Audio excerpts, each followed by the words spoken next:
Very good morning and a quick review of what we did in the last class. So last class we basically learned some basic computational tools or basic computational methods for doing very simple dynamic analysis implemented through Python.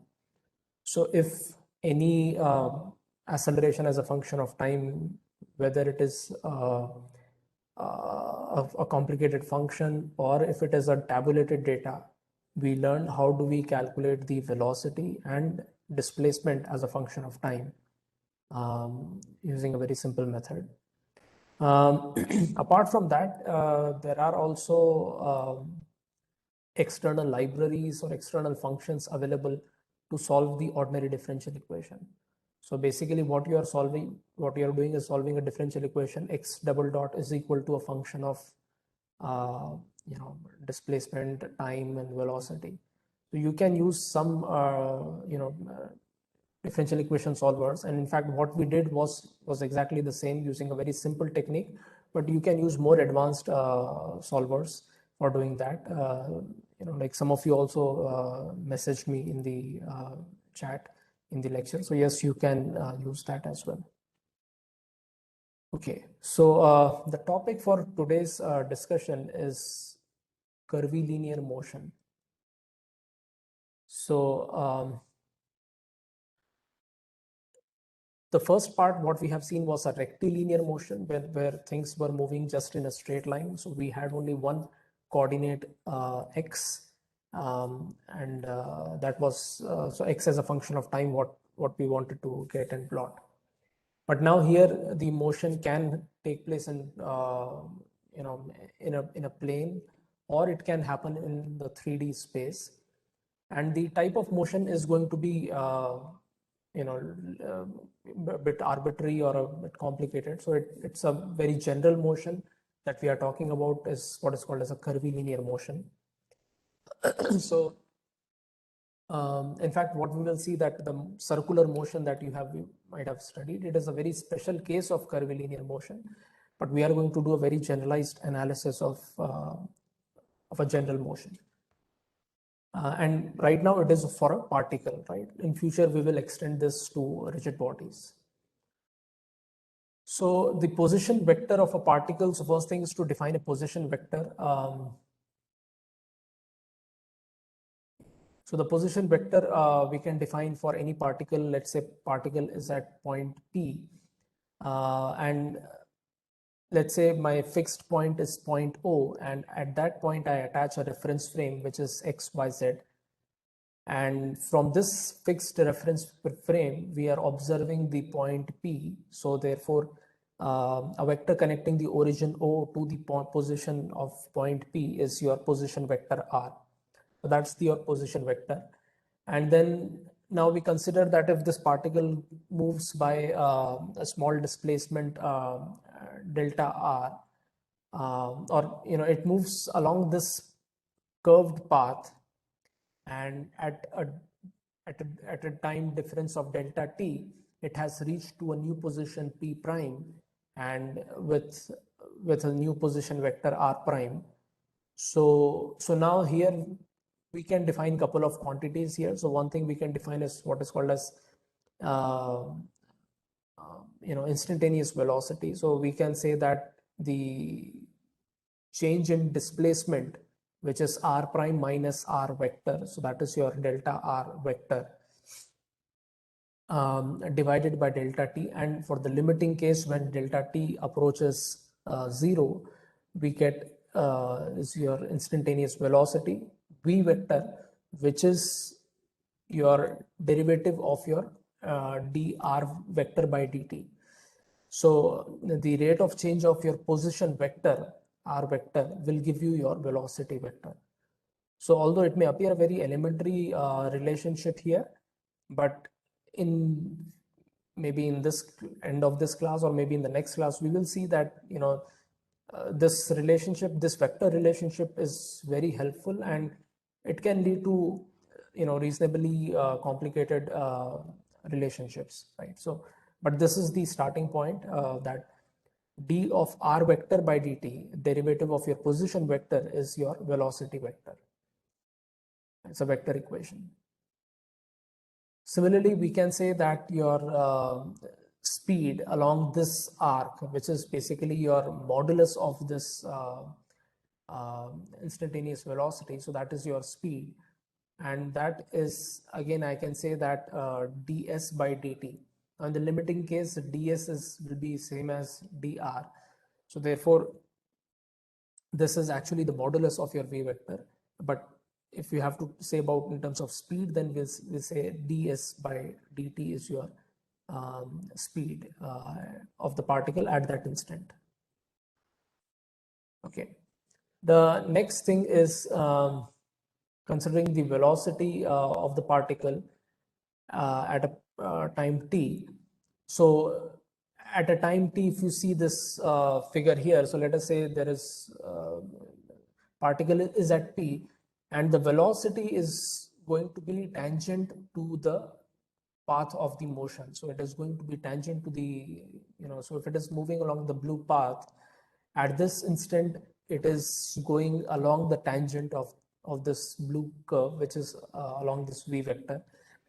At a later instant, the particle has moved to point P prime, and at this point, again, the tangential vector is along this V prime direction.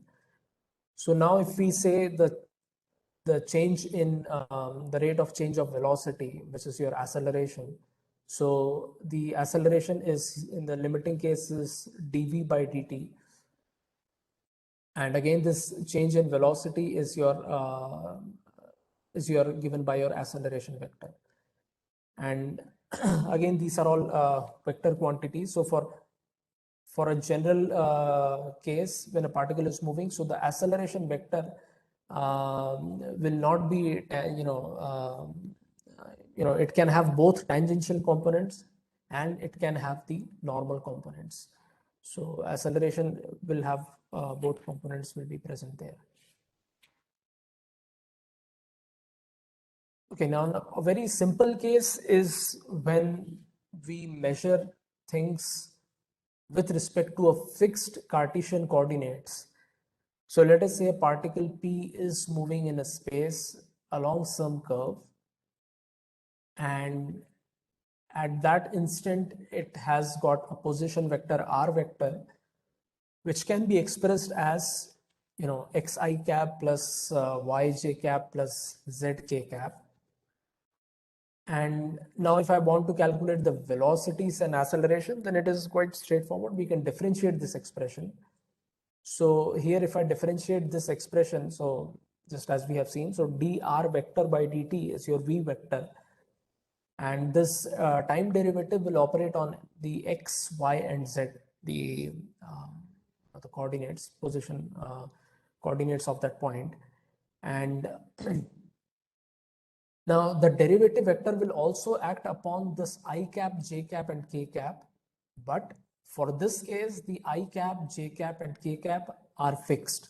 So they are fixed in magnitude, they are fixed in direction. So therefore their derivatives are zero, and therefore our expression is very simple as what is written here. So your velocity vector turns out to be x dot I cap plus y dot j cap plus z dot k cap, which is vxi plus vyj plus vzk. So here vx, vy, vz are your components of velocity vector. So if the particle is moving with a velocity v, then it has got a component in x as vx, vy in y, and vz in z. Right? So that is again quite simple. In future, or maybe in this class itself, we may see that the unit vectors are themselves variable. So in that case, the derivative will go and operate on the unit vectors as well. Okay, but this is a simple case. Extending the same concept to acceleration. Acceleration is basically your second derivative of your space, second derivative of your position vector, or if you it's a derivative rate of change of your velocity vector. So it's the same expression. And again, I cap, j cap, k cap are constant for the Cartesian coordinate. So So you get these simple expressions, right? Ax I cap plus ay j cap plus az k cap. Okay, now the advantage of this thing is very it'll be clear right now. So if I have for the same rectangular components, this analysis is particularly helpful and effective when the acceleration components can be integrated independently, right? So just what we saw in the last class, that we have to integrate the accelerations to get back the velocities and displacements. Now, in this case here, you can see the x acceleration depends only on x, and it has nothing to do with y. Y acceleration depends only on y. So all these so here we can say that the acceleration components can be integrated independently, right? So if I have ax is equal to x double dot, which is 0, let's say for a projectile motion, and similarly acceleration in y is your gravity, which is in the negative y direction, and acceleration in the z direction, which is out of plane, is also 0. And now if let's say we give some initial conditions that this is our starting point, and we are just have some initial vx and vy 0. So at t is equal to 0, these are the velocity components. So now we can independently integrate things in each direction and consider them independently, right? So therefore, motion of projectile can be replaced by two independent rectilinear motion. So for such a case, we can just consider one, a component of ball moving horizontally and a component of ball or projectile moving vertically, and we can treat them independently, and we can solve the problem. So here, if we have this case, we can integrate these two equations separately, and what we get is the x component of velocity is vx0, the y component is v minus gt, and similarly the displacement is vx into t, and the y displacement is x minus half gt square, right? So these are some standard things which you have already done. Just a quick review. So in the horizontal direction, the motion of the projectile is uniform, but in vertical direction, it is uniformly accelerated. Okay, so that's about Cartesian coordinates, very simple and straightforward. And I'm not solving problems here on projectiles, so you have already solved it enough. Now let's move again. This concept also you might be knowing, motion of relative motion in relative frame. So motion relative to a frame in translation. So for example, if a ship is a helicopter has to land on a ship, right? So this ship is already having a velocity, right? So in this case, let us say it is moving in this direction, and now one thing is that with respect to ship, the helicopter should land vertically downward, and therefore since the ship is also moving in this direction, so by vector addition, and that's what we will see here. So the velocity of helicopter in an absolute frame is equal to velocity of ship plus velocity of helicopter with respect to the ship. So this vector plus this vector will give you the velocity of the helicopter if it has to do a proper landing on a moving ship, right? So this is just a simple example, and I'm sure you have solved problems, let's say from Aerodove and 1.6, and man crossing a river and all kinds of problems, right? Boat traveling in a river and those things. So these are again similar things, and I'm not going to spend much time on it.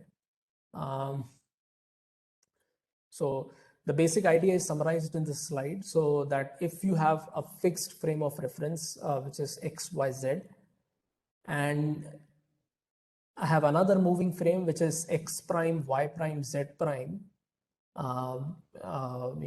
which is attached to a point A, which is moving, right? Or, which has got a position vector RA with respect to the fixed point. And now from the reference frame A, I am observing point B.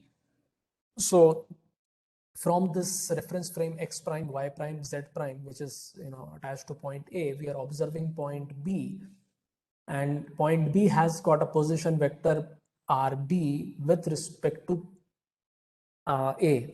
point A as this vector.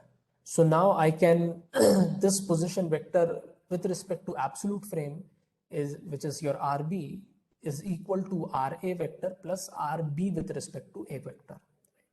So that's what is mentioned here. Vector RB with respect to A, joining A and B, defines the position of B with respect to the moving frame X prime, Y prime, Z prime, and therefore your the position vector of B with respect to absolute frame is equal to position vector of A with respect to absolute frame plus position vector of B with respect to A frame.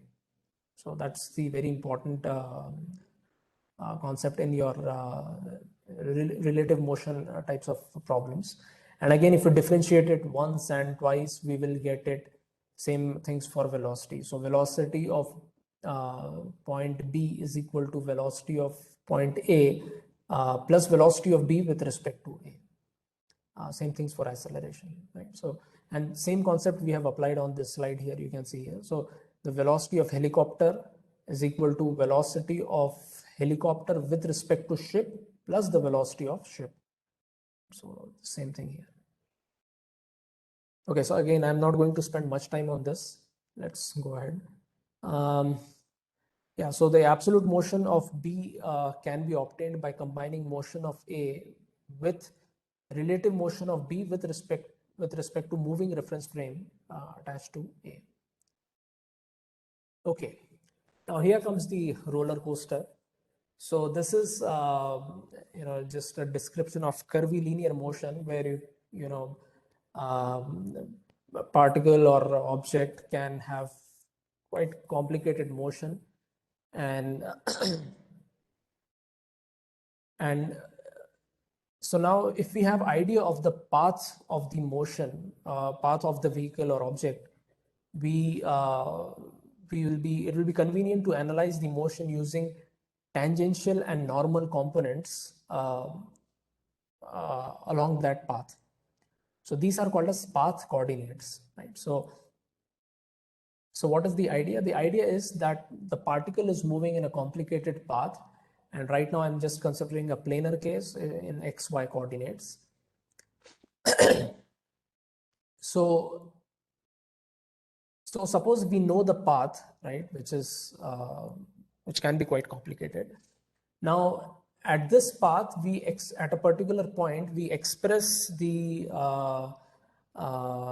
motion of the particle in two unit vectors, along two unit vectors. One is called as a tangential vector and another is called as a normal vector. So the tangential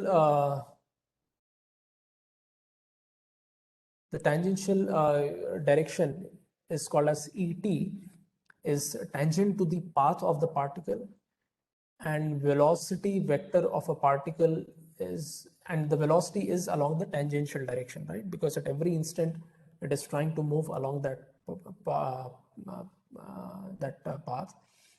And the another vector is what is called as your En vector or En cap, and this is the direction which is perpendicular to your ET, and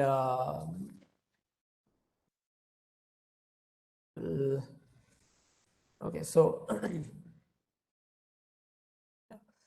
so En is perpendicular to ET and it points inside the curve, and the acceleration can have both components. So acceleration at that point can have both components. It can have En as well as ET components. So maybe I'll switch to OneNote here and explain some concepts.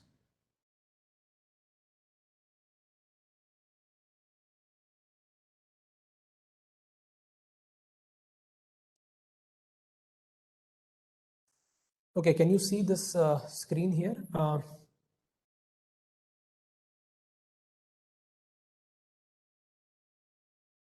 Hello, am I audible?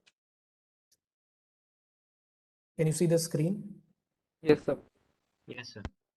Okay.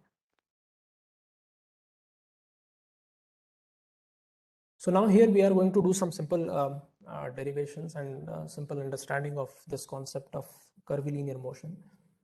So now we have got a particle which is, let's say, moving along some curve, and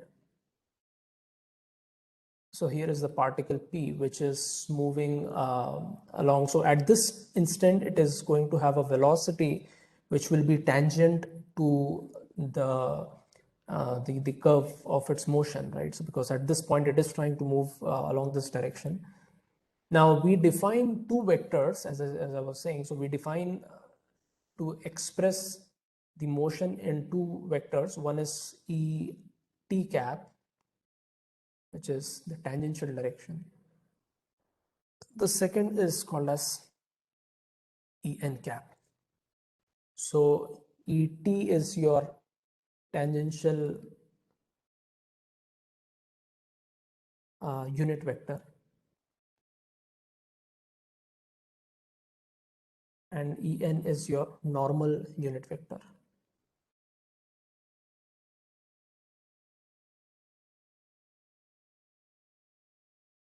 So En is, this is perpendicular to Et cap, and it is directed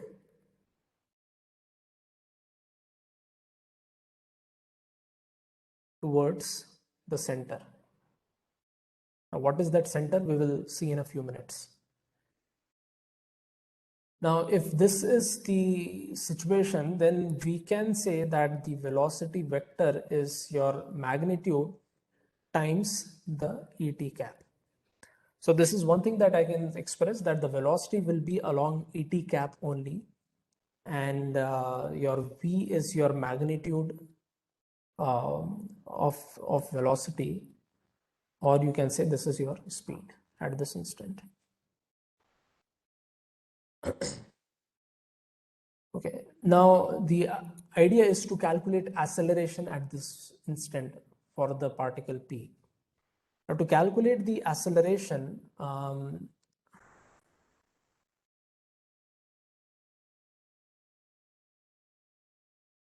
we have to consider the rate of change of velocity. So velocity right now is like this. At a later instant, it is going to be a little bit in a different direction. Let me copy this.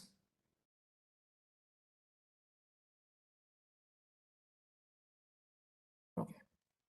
So this is the velocity at this instant, and at next instant, let's say the particle is going to be somewhere here, and its velocity will be something like this. So it is V vector prime. So it's going to be something like this. And now at this instant, the unit vector is also going to change its direction. So your Et cap will become Et cap prime. So unlike Cartesian coordinates where the unit vectors were constant, now you can see that the unit vector is also, the magnitude is same because it's a unit vector, but the direction has has changed. So now first let us try to understand the first step in obtaining acceleration is to understand the let's consider change in Et cap. So we can see that the Et cap and obviously En cap will change their direction, and let us consider the change in that case here. Now at this instant, let's draw this, let's extend this line here, and let's extend this line here, and we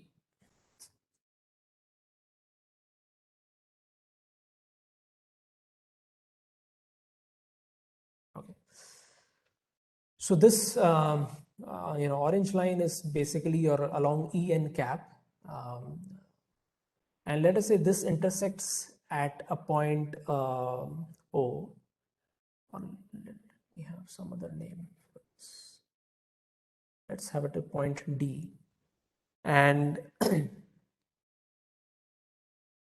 let us say this angle is delta theta, and this distance dp is your distance rho.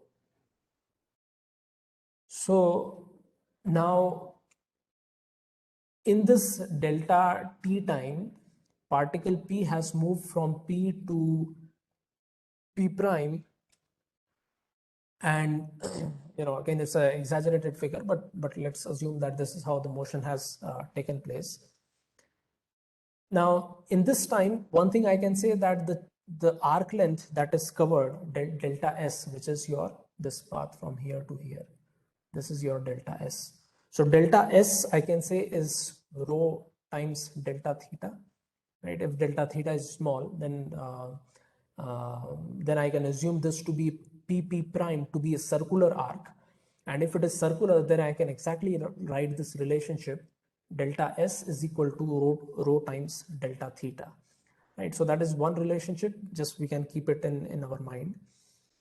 The second thing is observing the change in ET. So ET initially it is, let's say, something like this, and then it has become something like this. So now I'm placing both these ET and ET prime vectors, tail to tail, having from the same origin, to compute the change in ET. So what I want to do, I want to calculate delta ET. I'll not put a cap here, but I want to measure the change in ET vector, which is your ET prime cap minus ET cap. And this change in vector, from this diagram, you can see that this is going to be this vector here. This is going to be your ET cap, not cap. If you want, you can put a vector here. So cap is reserved for unit vector. So it's not magnitude is not going to be unity. So this is your change in unit vectors, that is this thing. And now again, if I consider this, if this angle is delta theta, then this angle here is going to be delta theta, right? You can see from the geometry, this angle is going to be delta theta. Now the magnitudes are all one, right? So this is of one magnitude, this is also of one magnitude. And therefore, it is like you can pass a circle through this.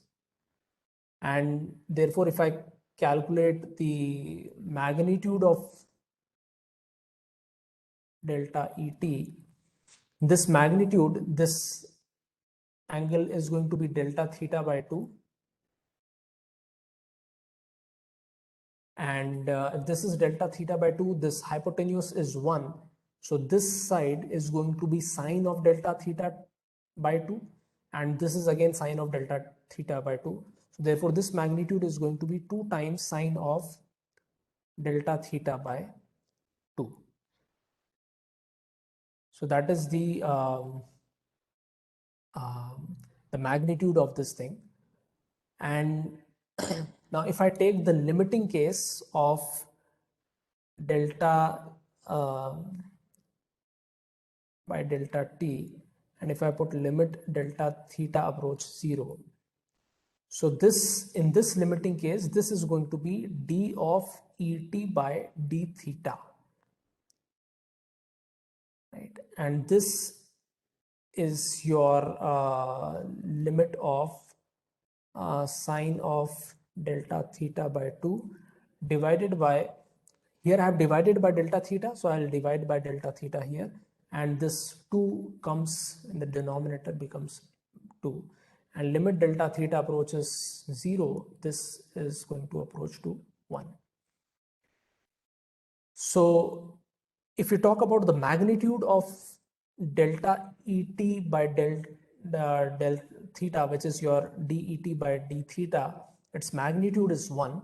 And now if I write det vector by d theta, if I want to include the direction as well, now you can see here that if delta theta approaches 0, then this delta et is going to be perpendicular to et. Right? If delta theta approaches 0, your et and et prime will be your blue line, and your this green vector is going to be perpendicular to that thing, and therefore the direction of of this rate of change of et vector with respect to theta is going to be en vector. And this is a very important relationship that we have obtained. This is going to be very useful and very important relationship. So det by d theta is equal to en cap. Now, once we have derived this relationship, now we can go back and to this relationship, which is v is equal to this. And now if I differentiate it to get acceleration, let us do that. So now if I write the velocity vector as v times et cap, and now if I have to differentiate dv vector by dt to get the acceleration vector, so this d by dt will operate on both quantities here. So this will be your v dot times et cap plus v times d by dt of et cap. Now to calculate the change of et vector as a function of time, we don't know that, but we know the change of et vector as a function of theta. So this term here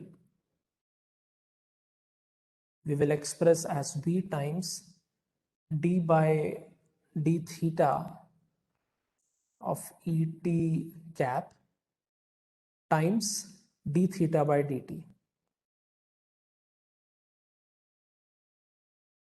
And again, in this case, d theta by dt we don't know, because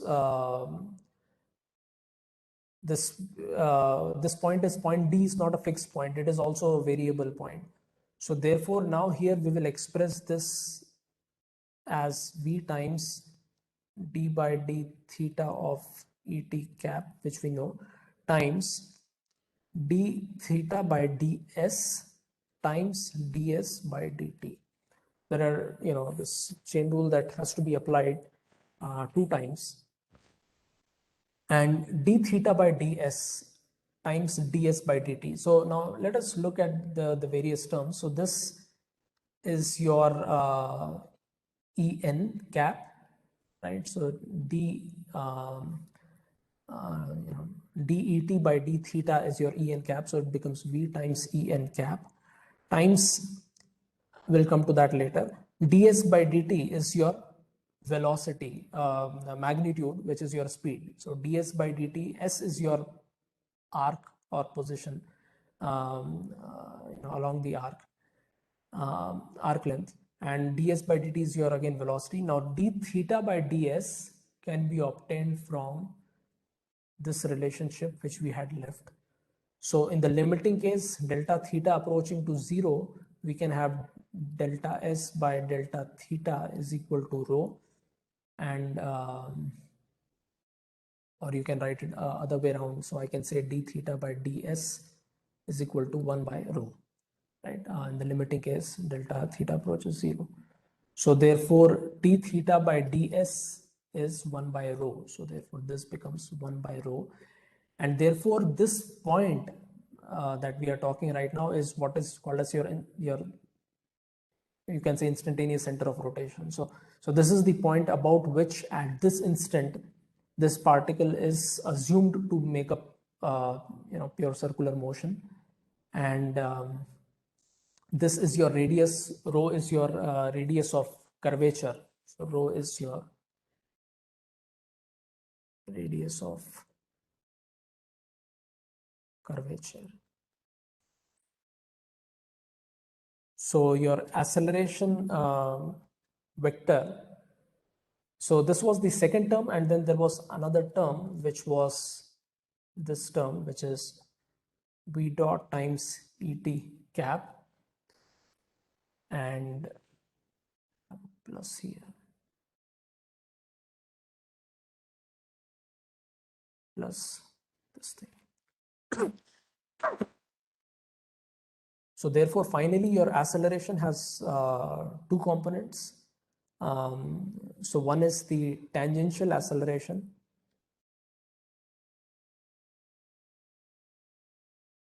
which is basically your change of speed along the direction, along the tangential direction.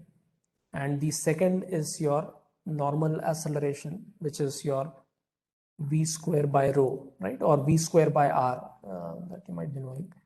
And this is directed towards the center. So this is what is called as your centripetal acceleration.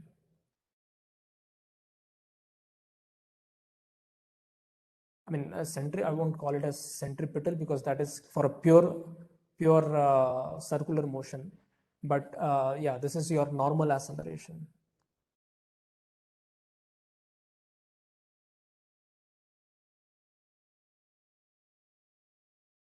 And yes, in the case of a pure circular motion, this what we call as a centripetal acceleration.